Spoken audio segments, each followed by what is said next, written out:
Hello and welcome to Shaman Sister Sessions, episode 48.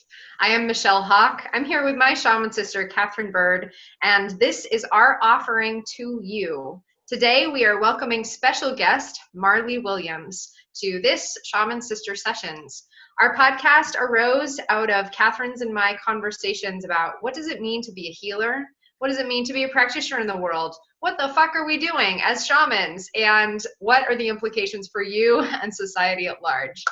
Marli, thank you so much for joining us today. Marli is a spectacular visionary creatrix extraordinaire and specializes in play, helping people go from stuck to stoked and getting out of their own way as they discover the magic of their, I'm just throwing words out here, but like inner child, I want to say like the wisdom of the inner child. I want to say the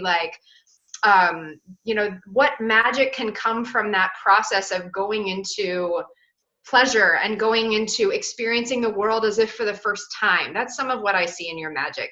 So Marli, thank you so much for joining us here today. It is a pleasure to have you here. Thanks for having me. Yeah. Yay, this is so exciting. It's so great to have you and to have this topic. I think Michelle and I we're sometimes a little serious, I think. We're very playful and a little serious at the same time. Yeah, so, we've both heard before that we come off a little intense. That's okay. Marli's going like this, just a little, yeah. A little intense, yeah. We're sometimes seen as a little intense, and which belies our playful nature for sure. But we've coming from this space of like spirituality, and there's a lot of misconception that in order to be spiritual, you need to be very serious. And I think that this is, which is funny because when you tune into like the people who are the most, spiritual, if like you're talking to the Dalai Lama or, is often they are the most, joyful and playful and youthful in their approach to life and looking at things instead of sort of this hard, intense spirituality that we seem to feel has more value. Mm-hmm. So that's why we have Marli joining us today, because she does that very well. How are you doing, Marli? I'm good. Yeah, thanks for having me. I think it's good to look at life, at personal work from a lot of different angles. And I think that a lot of times we can take doing this work so seriously, and it can feel really heavy, and it can feel like almost like a burden, and like I should do this personal work to get to some like end goal so that I can have time to play and enjoy my life.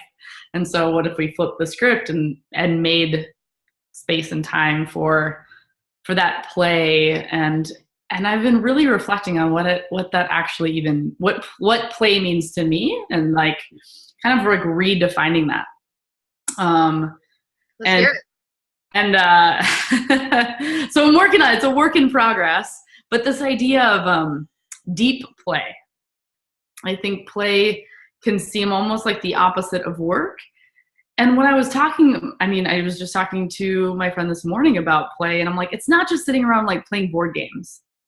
There's something deeper around savoring the magic of life, savoring moments and making moments and creating those experiences where we kind of lose track of time. We forget that we have a phone. We aren't scrolling. We aren't checking through Facebook. We aren't talking about work.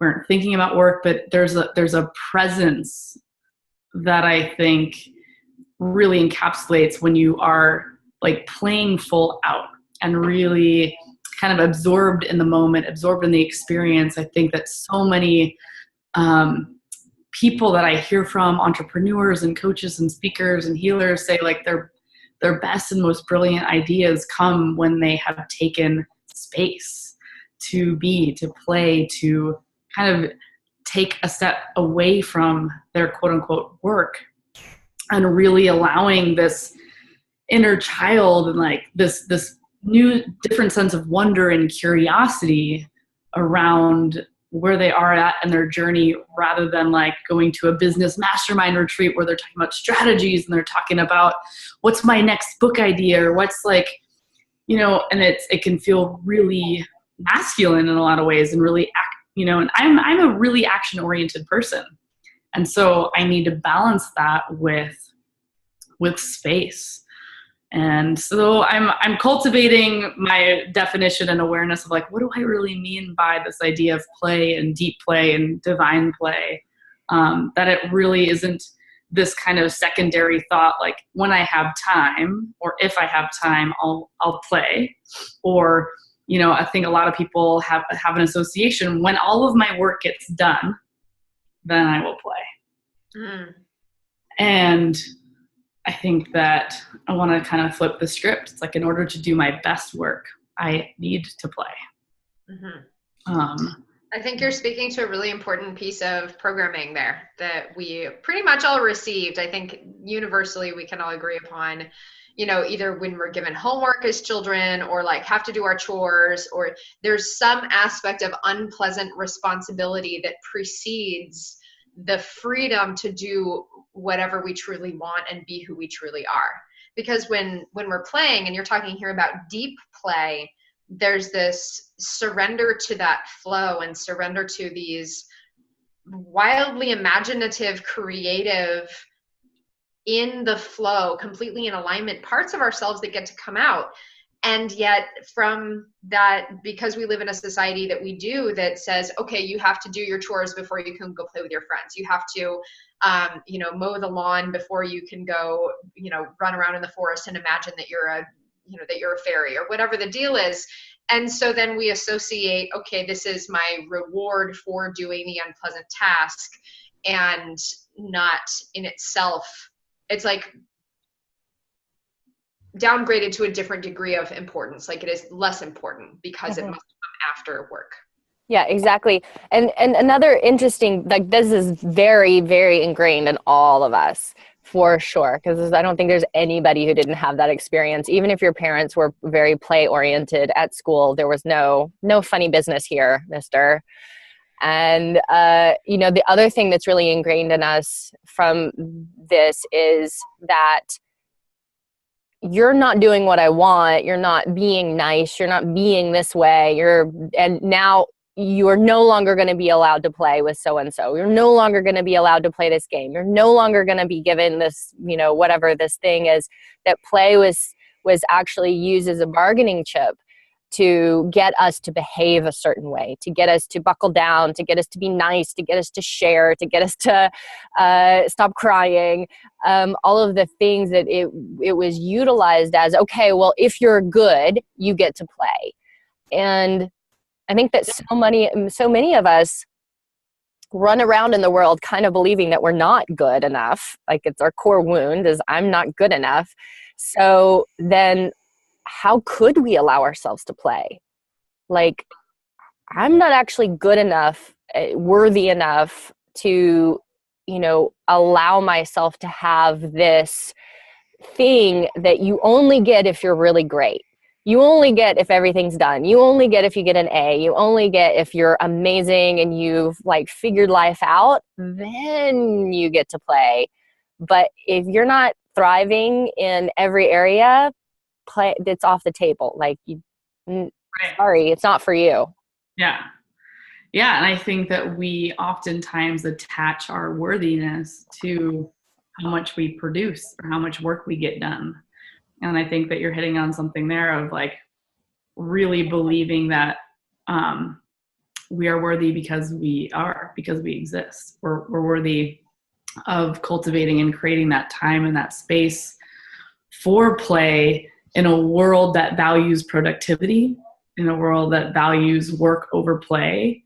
I think that it's rewiring how we view that and how we see that and how we see the innate value that it does have, because there might not be this result, this like immediate result, but it's a sense of like how do we want to feel as we're doing our work?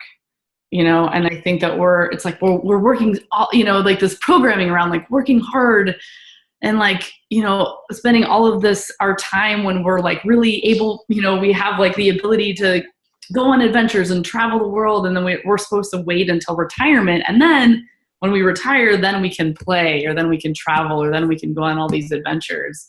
And so I think, really challenging that. Like, is that working for you? Like, how does it feel to feel like I think just this message around hustle and grinding it out and working harder and faster, smarter, stronger. Like, I think it leads to overwhelm, stress, burnout, exhaustion, depletion of energy. I mean, to me, play is it's about, everyone talks about time management, but I talk a lot about energy management. Like, how do we do things in our life that fill us up and that give us the energy that we need to put into our time with family or our work? But if we're just running on empty, we're never going to do anything really well. We're just going to, like, by the end of the week, be burned out, stressed out, and overwhelmed, which I think is the majority of humans. Mm-hmm. And then by the time you retire, you don't really feel like going anywhere, doing anything. Right. Like well-earned rest. I just want to sit at home and like yell at kids to get off my lawn. No, but and the lifestyle that you're referring to, Marli, that a lot of us society have bought into or live in, is that pushing, running on empty, giving what we don't have, running into adrenal fatigue, running into exhaustion and overwhelm. And then when it comes to the weekend, there's this shutdown that happens of like, and God help us if we have to like do laundry and run errands and take care of our, family, or do whatever other tasks we have to do that we only ever have time for on the weekend. Especially if you are a student and you work full time, like my brother and sister-in-law, for example. This is kind of their reality. And yet I really appreciate that they make a point to have date nights. They make a point to, they have a dog, so they're guaranteed they're walking the dog every day and, kind of treating that as a break and get out. But when we live in that way, it puts us into what healthy mechanisms do we have to actually take care of ourselves. And most people do not default to play. Most people default to, I'm going to sit at home and watch Netflix and decompress, or I'm going to drink a lot, or I'm going to go out with my friends and, and maybe that's play, but probably not. Our coping mechanisms are not set up to lead to greater health and well-being. They're set up to numb us out generally. So play is one of those ways that we get to reconnect with our bodies. We get to reconnect with magic. We get to reconnect with that innocence of what is it like to be a kid and run around in the forest just for the sheer joy of doing so, for example. Mm-hmm. And I think that once we can, cultivate that as a felt sense inside of our system as a regular occurrence, then we can integrate it into the other parts of our life, right? Like, I'm sure you work with a lot of people who it's like, oh, okay, actually, I'm having to relearn how to actually play. And then once I get that as a skill set, then all of a sudden I can go into my, my business, I can go into the office, I can go into my work with my clients or whatever, and actually have a sense of levity and, joyfulness and play within the structure that maybe is focused on solving a problem or whatever it is, that it can come from a place where there's more inspiration. Mm-hmm. Yeah, there's a great quote that I'm looking up right now, which is about the piece that you're talking about around integration and how we live in a world that's it separates our worlds. Like, oh, now I'm working and now I'm playing. But when we're working, we just want to play. And when we're playing, we think we should be working, and so we're never really fully present doing anything. And there's actually a lot of research done around anxiety and stress. And the biggest factor in feeling anxious is not being present with whatever it is that you're doing. Actually, it's like I'm doing something, but I'm thinking about something else. So it's really, I think I talk a lot about it doesn't have to be one or the other, and it can be both. And this quote really speaks to that and says, the master in the art of living makes little distinction between their work and their play, their labor and their leisure, their mind and their body, their information and recreation, their love and their religion. They hardly know which is which. They simply pursue their vision of excellence at whatever they do, leaving others to decide whether they are working or playing. To them, they are always doing both. And I think like sometimes that's like, I think that's one of the best reflections that I get from people. They're like, I can't tell, like, are you working? Are you playing? I don't know. Or when you're working, it always seems like you're having fun or you're enjoying it. That's like an anomaly.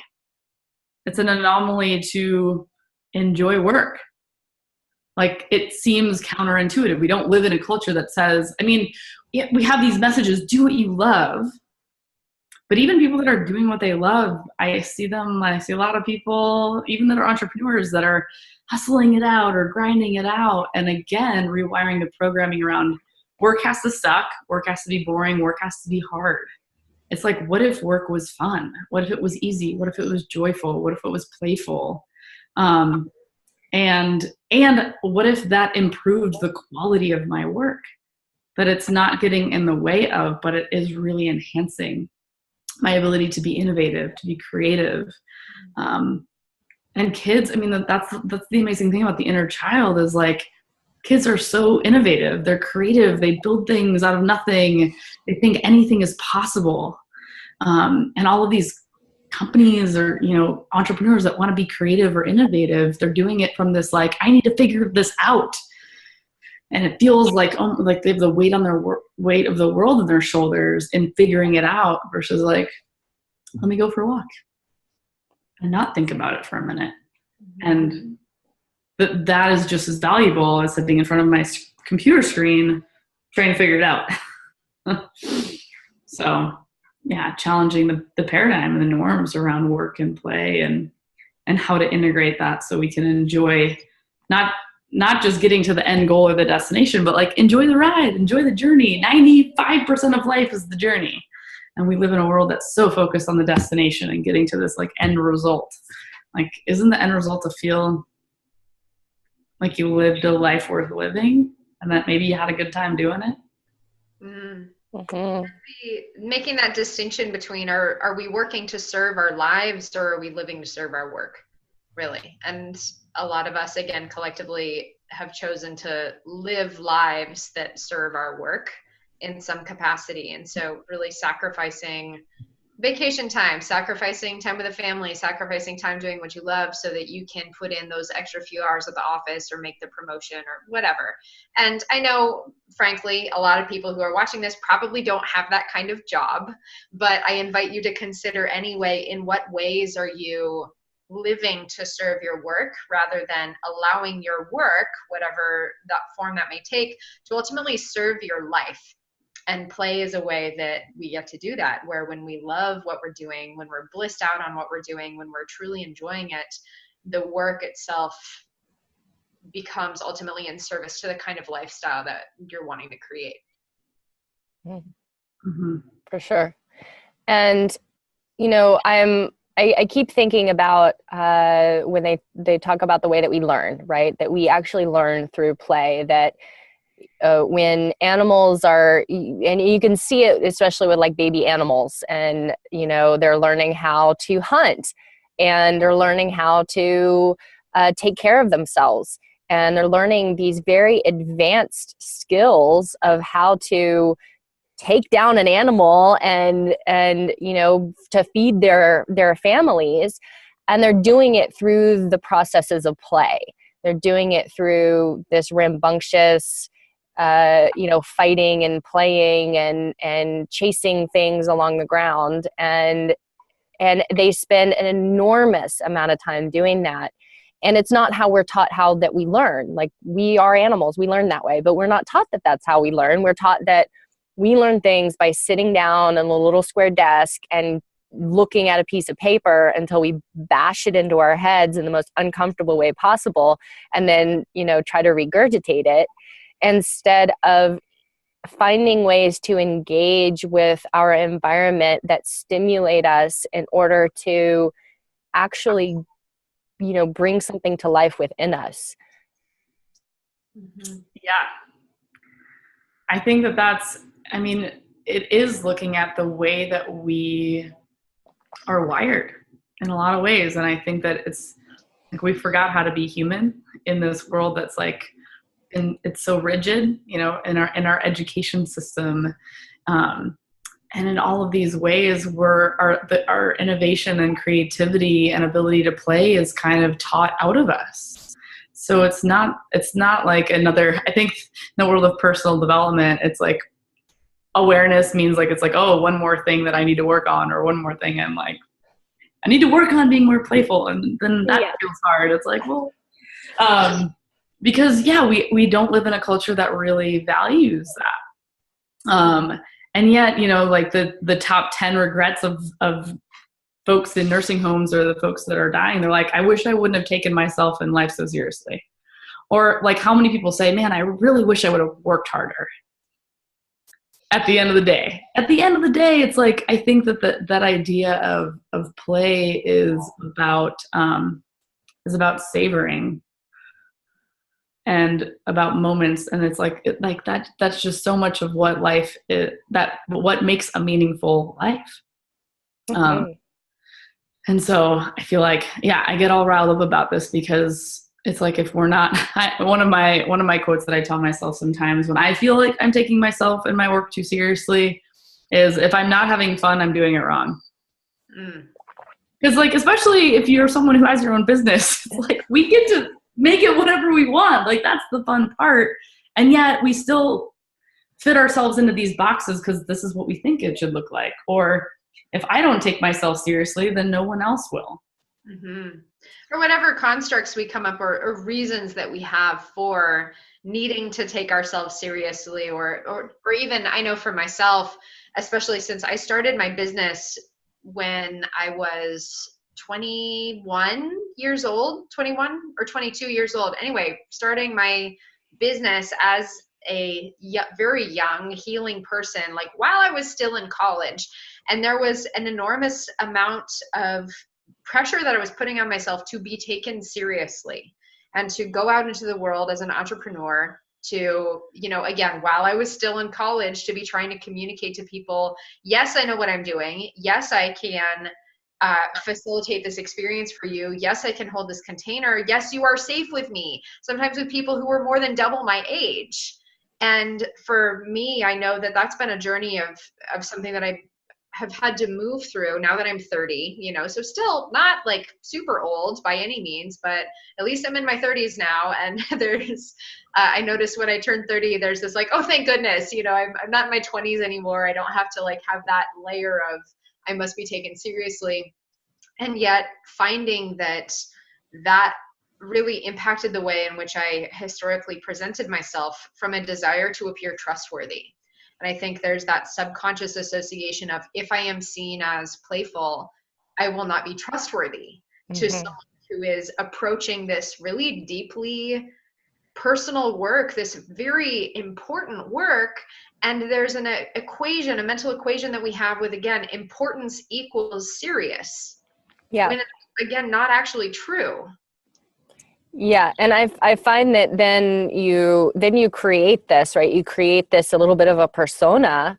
You create this like, oh, this is who I am. And then if you are playful, people don't know what to do with that. Like, they're like, you put something playful on Facebook, or they completely take it out of context because they can't handle that there's actually a multifaceted individual in front of them, but it's just this one thing that you're there doing. Yeah, I think I think that's hard for everyone in general, but I think that, really ambitious, driven women specifically, whether you're working in a corporate, like in a company, or you're working for yourself, there's a storyline that I need to take myself seriously for other people to take my work seriously. And like the work is, I mean, like you said, Michelle, it's intense, and you're asking people to go really deep. And so you want people to trust you. And I think what I've realized in the work that I do, and a lot of times when I talk about play and camp and these events that I put on, it's like, I'm like, if we can't laugh together, there's no way we're going to be able to cry together. Like, I mean, and I think both are vulnerable. And asking people to go deep. And I like lead all of these like epic dance parties, and I say dancing is like full body vulnerability, you know, and on one hand, dancing can be really fun and really playful. And on the other hand, it can feel really vulnerable and really, like it can be hard for people to go there. You know, it's almost easier for someone to tell you their deepest, darkest secrets than to dance in front of a room full of people. And yet it's like, how do we hold both? And I think what people have commented in my work and my approach is like how refreshing. It's like a breath of fresh air of like, oh, because it can feel so heavy that it's like, and can I enjoy the journey? Can I have fun doing this work, this deep personal work? And again, it's like, it's not one or the other. It's both. It's yes, and it's both. Both things are possible. And I think that there's this, like when I do post stuff on Facebook of being outside or being on a hike or being silly, I think that the idea of, I don't know, again, especially being an entrepreneur and a speaker and a coach, it's like, are you showing up reliably and consistently over time?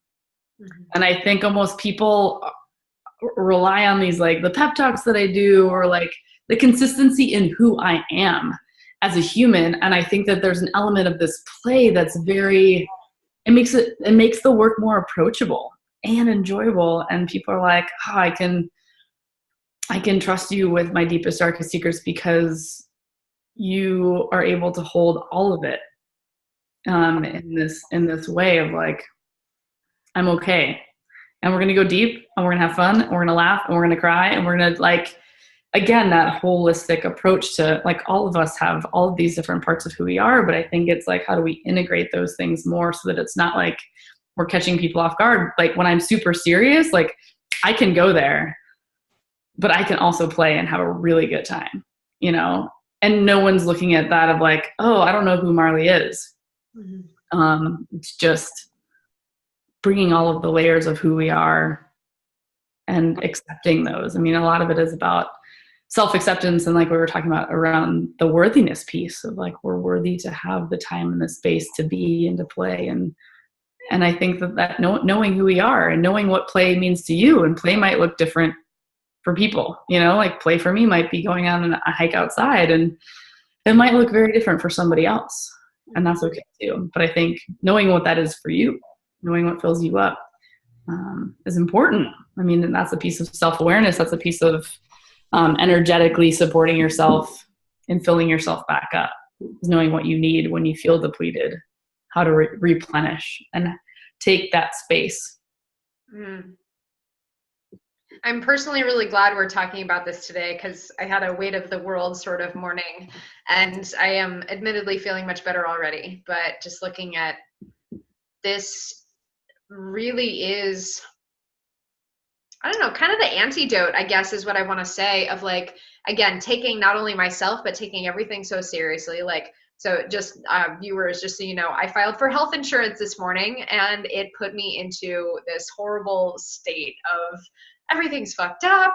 It's not okay. I'm really upset with how the world is working. And I definitely had a little bit of a spiral. There was some other stuff that was going on too, but basically I did reach the point of tears this morning on the weight of it all. And before we got on our episode today, I went and I shook it out a little bit. I blasted some music, and I had a little solo dance party and like screamed a little bit and just like, you know, moved some stuff. And again, that was a very like quick version of some energetic hygiene practices, but it was also just being this like wild movement and going into my inner child self. Marli, like you were talking about the dance as part of that play. For me, dance is very playful. And I was able to get on our call and not be in a horrible, horrible mood. So again, it is that antidote, not only to whatever personal heaviness we're feeling or personal weight we're putting on ourselves, but what exists in the world around us that isn't helping, quite frankly. Yeah. Can we talk a minute about relationships? Because let's talk about that. Because what I'm feeling into how, so often we start a relationship in a playful way where we're like, oh, let's go do this fun thing. And, okay, we're playful. And over time, everything becomes so serious, we're like, oh, our jobs and our money and all of the things and our sexuality, our sensuality with each other becomes so serious, and everything has so much weight and everything means so much. And we start to kind of feel disconnected from each other. And it feels like the quality of play, like both people actually learning how to play individually with themselves, like I'm going to go learn how to play, and then being able to come together and find some commonality in this like playful space with each other. Like you're saying, an antidote. Like I feel like this could be a huge antidote that a lot of times we're not even, in a lot of relationship books or relationship advice or whatever, that is completely overlooked. Like, hey, it's like, okay, well, you need to make like a date night where you're focused on connection and stuff, but there's not a lot of, hey, like you need to find some things where you feel playful with each other. Like you invite that back into your experience with each other. Yeah, I think it's important. I think it's really, and I think that's why I think one piece is knowing, like defining play for yourself, like having the self-awareness to know like what brings you joy. What are those things that you love doing? And for me, I mean, I love playing with other people. Like I love sharing experiences together. Because I think that we are moving out of the realm of like, I'm not big into gifts. I'm big into experiences and doing things together, because those are like memories and moments that will stay with you and it will last. And I think it does take that intentional effort to create and carve out, like, yeah, people talk a lot about going on date nights, but what about like having a play day once a week? Or you go on an adventure together. Maybe you switch off like who's in charge of the adventure day or the play day or a play afternoon or something. And to me, it's about kind of it's so fun. I mean, just moving to Portland, it's like everything is like new. I just moved here 3 months ago, and like there's new hikes to explore and there are new restaurants to go to, or new things to check out. And I think even if you've lived in your city for 10, 20 years, there's always going to be like new things. And so I think play is this like mindset or this approach to, how do I see life? How do I see my world? How do I see my neighborhood? How do I see opportunities or experiences? And I think we get to choose to, like, with that, again, with that inner child, that childlike wonder, it's like, what could we do for our adventure day or play day? And what is the, like, I think for a lot of time in relationships, it's the quality time. And if you can do that, having an experience that lasts, I think it really helps with all of those other things that, just a typical date night around, like, I just want to feel connected. I just want to spend quality time with you. I mean, we've all sat at restaurants and seen people literally eating dinner, scrolling through their phone. I'm like, what? Like, this is how we are connected. Like, this is how we're connection time or date night. It's like, really? So I think when you're doing something playful, like going bowling or like doing like a paint night class or going on a hike together or like exploring together, I think it just, it gets out of the, I don't know, I think a lot of relationships get into a rut where it's like, okay, we go on our date nights on Wednesday. Mm-hmm. And it's the same thing. It's like, I mean, to me, it's boring. And then the play is like, And that's why I like that childlike wonder of like, what else could we see or check out and explore that's new for both of us? Yeah. So anyway, those are some of my thoughts. Michelle, what do you think about that? I think those are great ideas. all very good. The one thing I want to pinpoint at is a lot of us have a certain degree of hangups around play. Like, I don't know how to play, or like, I'm sure, Marli, you've heard people say this. I've actually said this probably to you at some point of like, I need to get better at playing. And I'm pretty sure I said that to Kat at some point too. Yeah, I think so. Right. Light Warrior mentorship call for her mentorship group. And I was like, yeah, I need to get better at playing. And I heard that and I was like, what the fuck am I saying? Like, that's again, my like hard work is the way to go, programming coming through. And something was coming up in what you were saying, Marli, about the idea of beginner mind.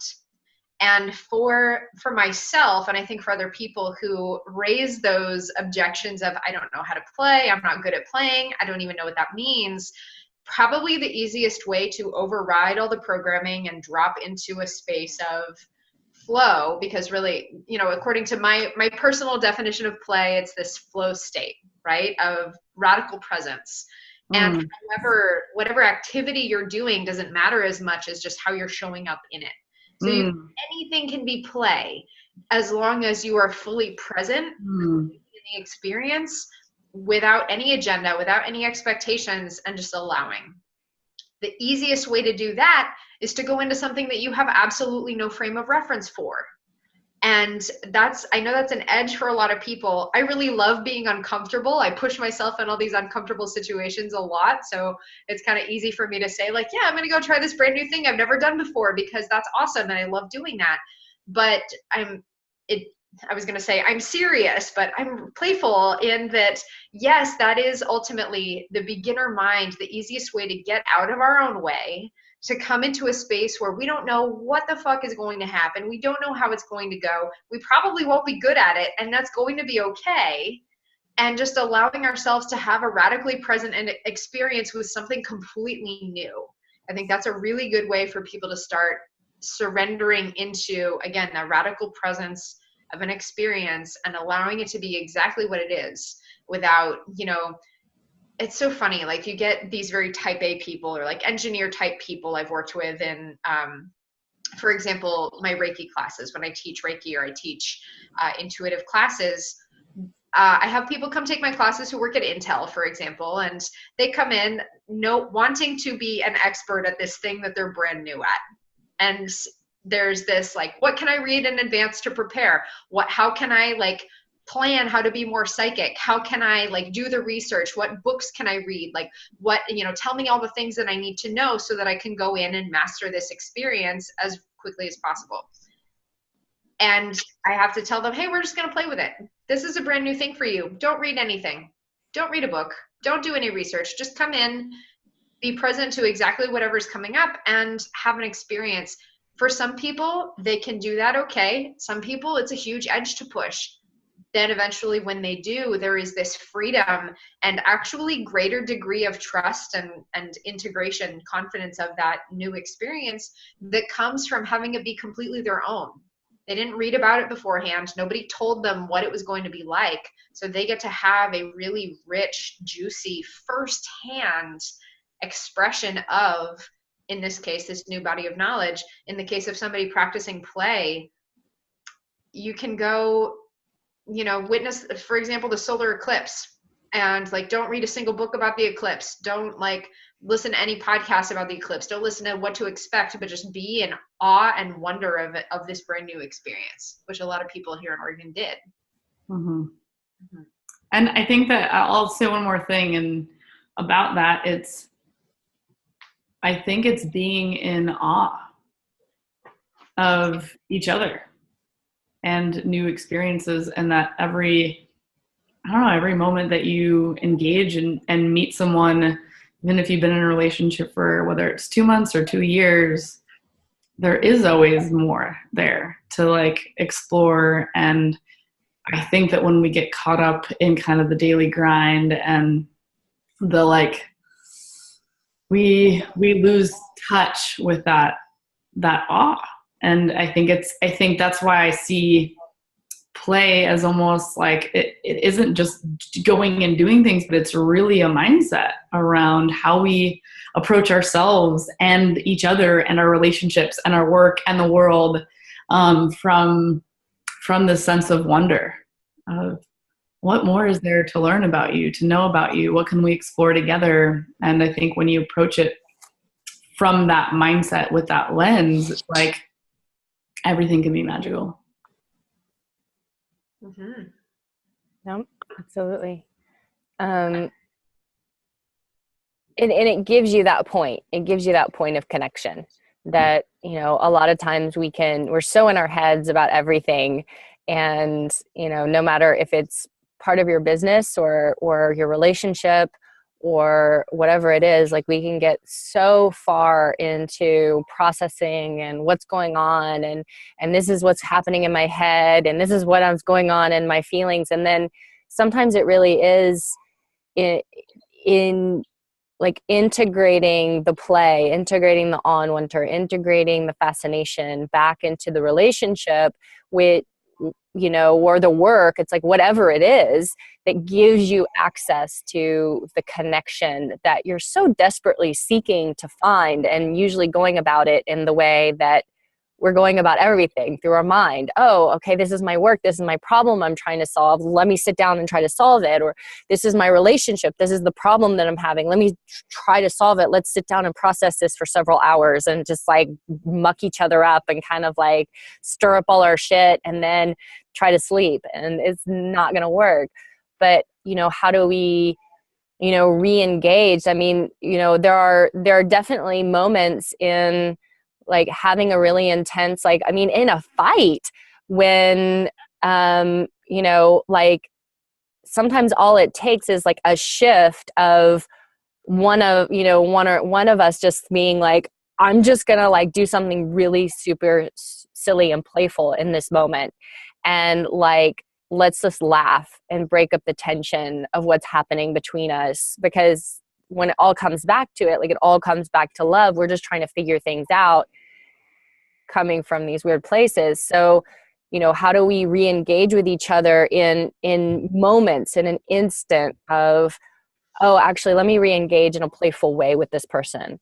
And let me re-engage in a playful way with this problem at work. Let me re-engage in a playful way, you know, for Michelle and I, like, I know that a lot of times in the middle of a session, all of a sudden, like something will come in from left field. And it's like, if I have a plan and I know that this is what's going to happen and this is how I'm going to approach the work and this is the result that we're getting today and this is what they came to move through this one thing, there's also an element of play that's occurring, like feeling into the inspiration of what's possible when we're working with someone. Oh, okay. Like, that's out of left field. I had no idea that was going to come up today. Well, let's play with it. Like, what's there? Oh, this is your darkest, deepest, most painful, disgusting thing about yourself.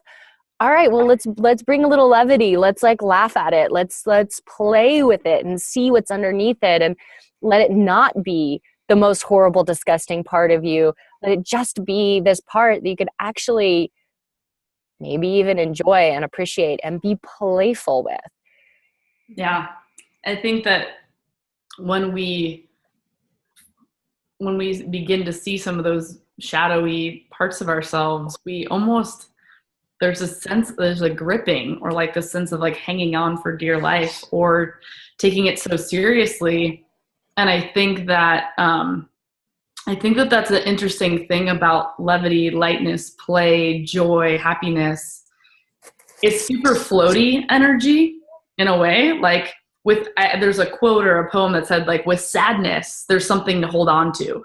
I mean, you think about angsty songs and like all, like so much music comes from like, and creativity comes from this like, oh, I'm like just gonna hang on to this sorrow and this sadness, and yet happiness just floats. And so it's kind of like, what do I do with it? Like, what do I do with joy and happiness? And like that lightness, it's hard to grasp and hold on to. And I think that sometimes Brene Brown talks about this idea, she calls it foreboding joy. And And essentially foreboding joy is like you're in this like magical moment or like, you know, beautiful experience. And then all of a sudden it's like, we think it's not going to last. There's no way it can be this good. I don't deserve to feel this happy.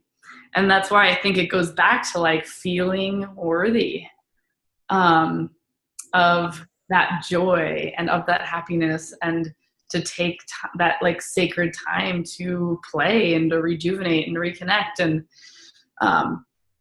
And I think, you know, one of the quotes that I love or questions, it's like, how can it get better than this? And how can I embody that joy? And I think that we live in a world that has a very strong, and our brain, and we have a negativity bias. Our news is negative, or negative messages, negative media. If you have negative people in your life, hopefully not. But we're just bombarded with this stuff. And our brain latches on to negative information, mainly out of survival. You know, it's like if a negative thing happened, meaning like a lion was chasing me or something, I'm going to want to be like, remember like, I'm not going to have to try to remember a lion chasing me. I'm going to be like, stay away from the lion, whatever you do. And so my brain latches onto this negative moment, this negative memory, this negative experience. But if we like at the same time see a beautiful rainbow, our brain isn't going to remember that because it's not attached. Seeing a beautiful rainbow isn't attached to our survival. And so that's the power of like this idea of awe or savoring, is to train our brain to have what I'm calling a positivity bias. And that's why, you know, all these people talking about gratitude practices, and is like, we don't have to reinforce the negative. It will already do that. So how do we reinforce the positive? How do we savor memories, moments, sunsets, experiences when we are feeling that joy? To not forebode it, to not think it's not going to last, but to savor it. And to like, and that means we have to feel worthy of receiving that moment and that experience. Yeah.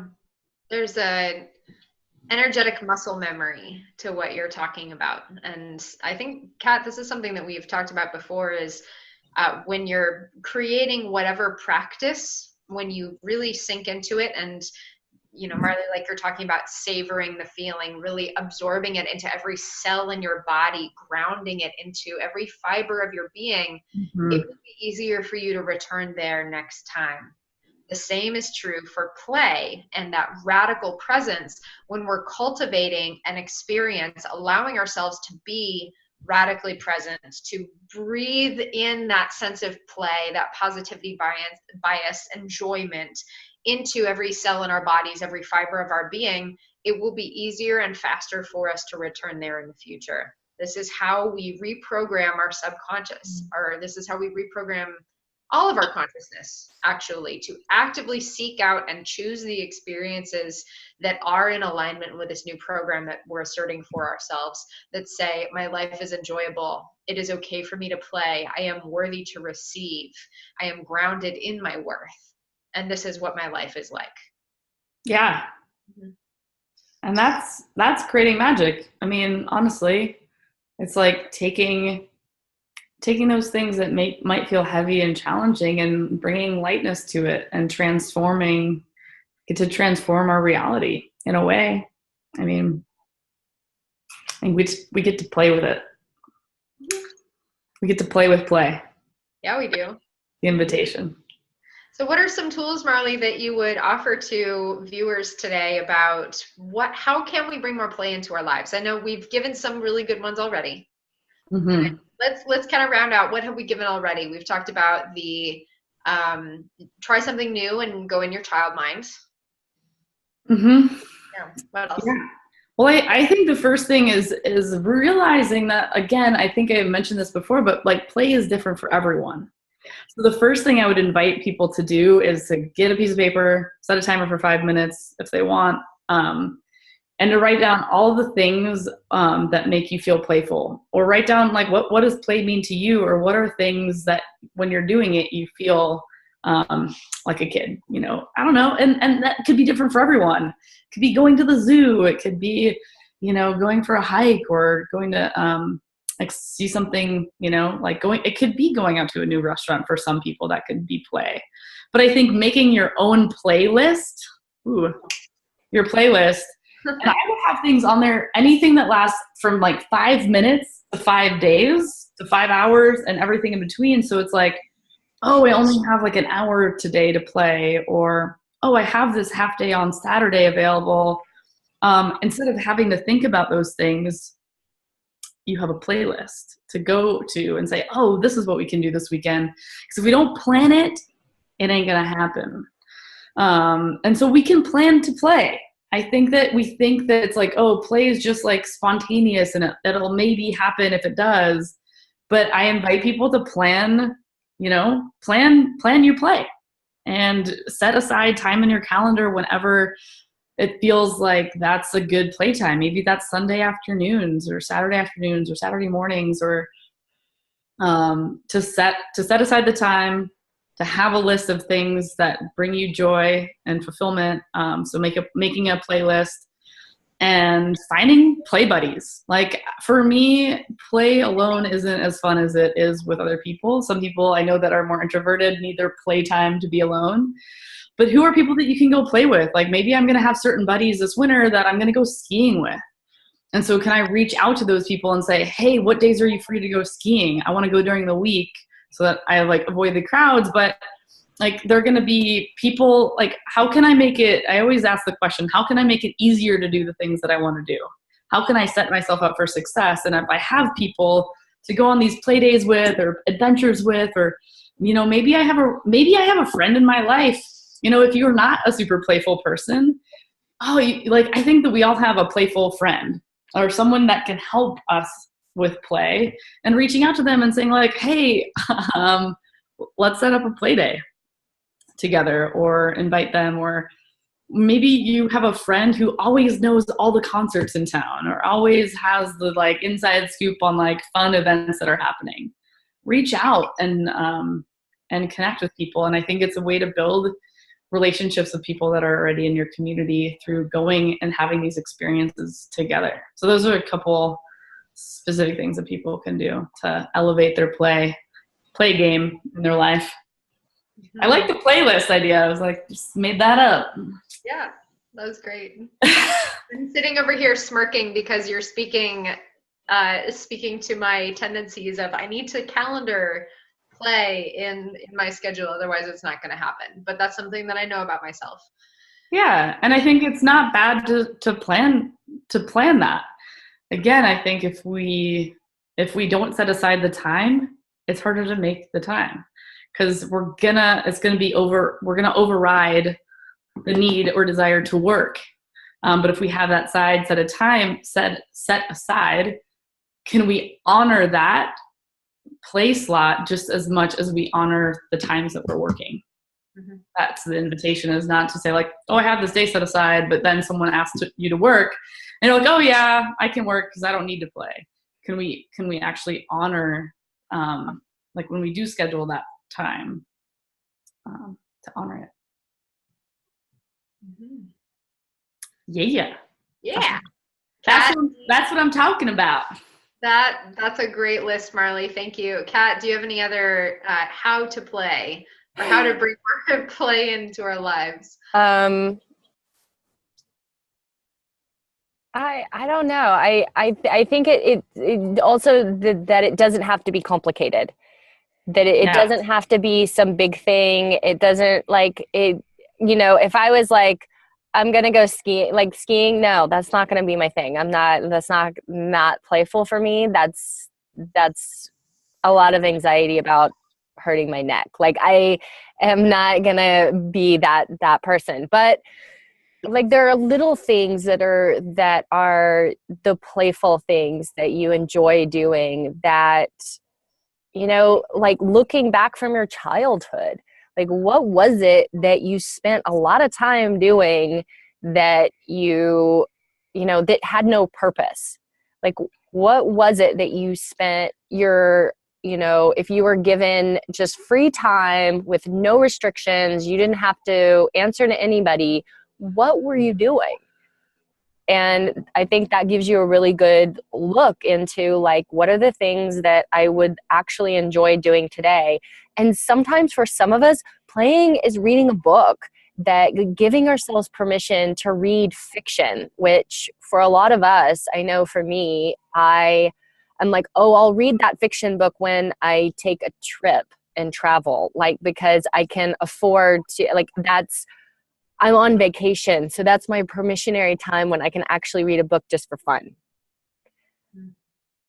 So it's like, you know, finding the little things.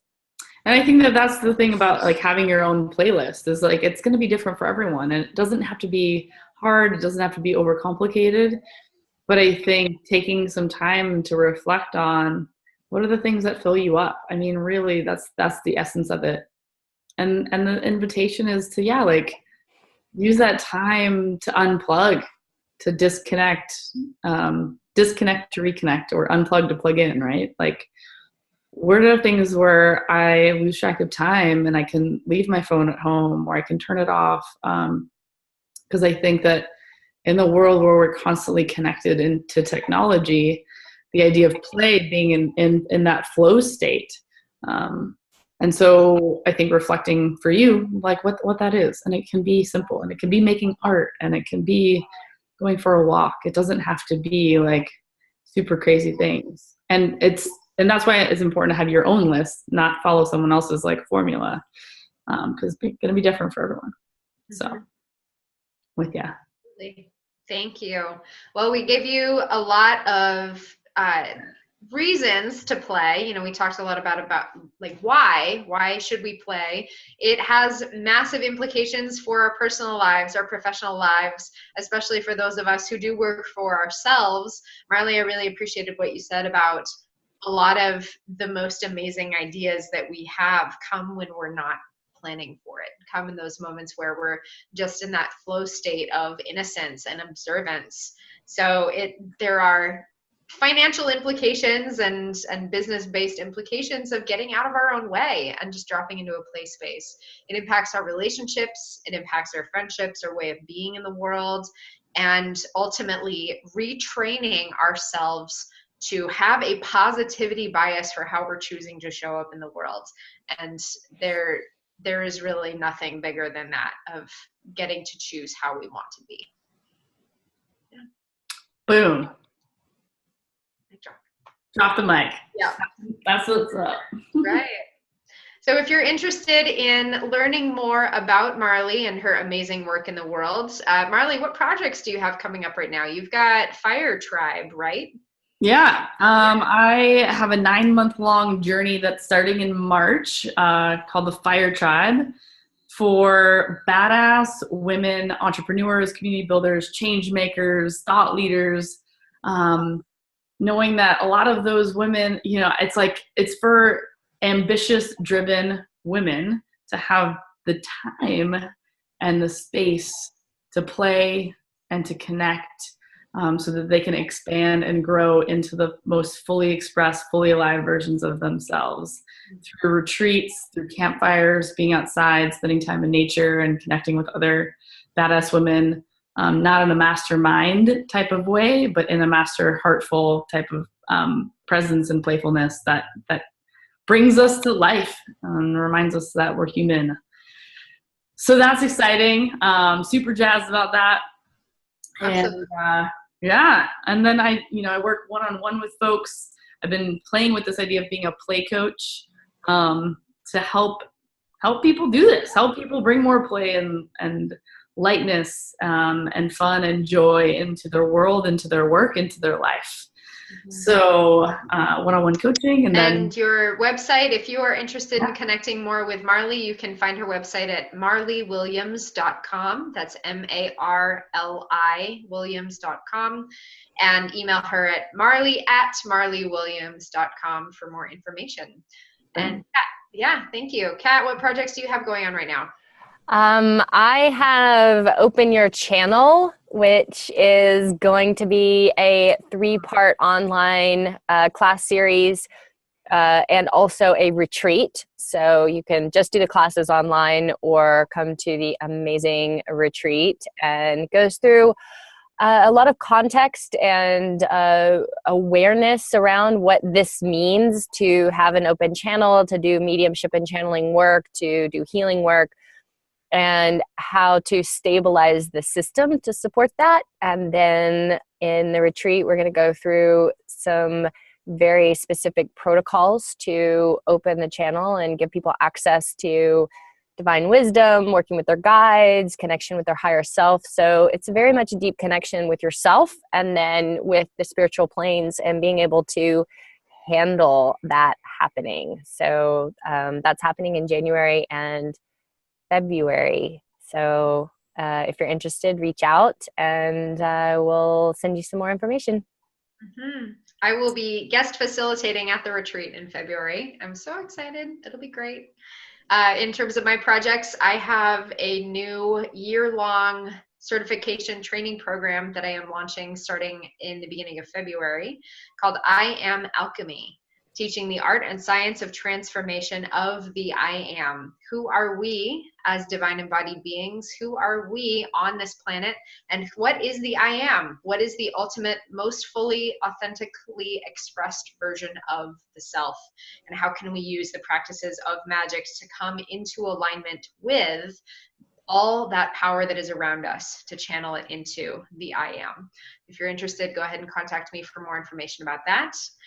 If you would like to catch up on any of our past episodes, in case you've missed them, you can find them on YouTube under the Shaman Sister Sessions channel. You can also find all our past episodes on iTunes and Stitcher. Again, search for Shaman Sister Sessions. Go ahead and follow us on Facebook of that same name for more updates on future episodes, topics, guest speakers, etc. And please join us next week, Tuesday at 3 o'clock Pacific time, where we will be speaking about opening your channel for business and entrepreneurship. Again, that's Tuesday the 19th at 3 o'clock Pacific time, opening your channel for business and entrepreneurship. In the meantime, thank you so much, Marli, for joining us. It was a great pleasure to have you here. Thank you for coming to play with us and sharing all of your wisdom of the magic that comes when we get out of our own way and just drop into being. Thanks for having me. It's been fun. Yeah, fantastic. Thanks, Marli. Thanks, Michelle. Bye.